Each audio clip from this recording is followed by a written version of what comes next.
looking at problems 15 and 16 on the Module 12 study guide. So Steve started with $250 and spent $25 per week.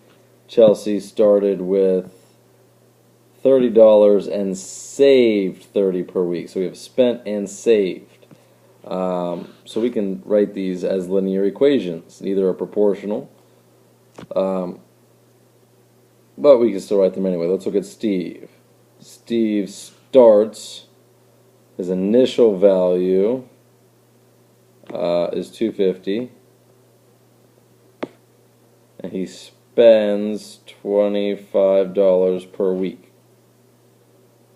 Okay, we could write that in a different way, but that's just how it's written in the problem. Now let's move to Chelsea. Chelsea starts with $30 and saves $30 per week. Again, these are not in slope-intercept form because the x's, these should actually be first.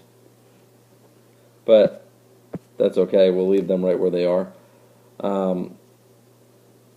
because those are equations that we could use. And so over here we probably should write them as they're supposed to be. So Steve is y equals negative 25x plus 250, and Chelsea is y equals 30x plus 30.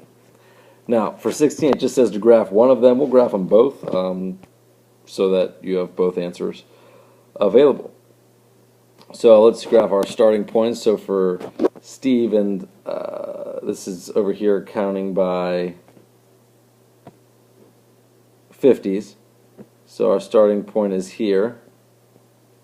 And it's going to go down 25 each time. Now that's kind of tough because the way this is counting.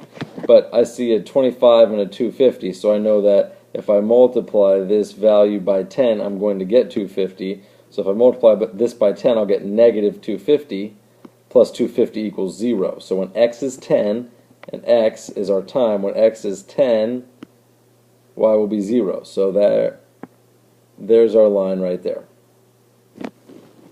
Now, looking at Chelsea, hers is a little tougher because this is counting by 50s. So her starting point will not quite be at 50. It will be right around there at 30. And then it increases by 30 each time. So at 10 it'll be at 330. It's right over there. So our line will look very similar to that. And so if you have one of those lines or lines similar to that,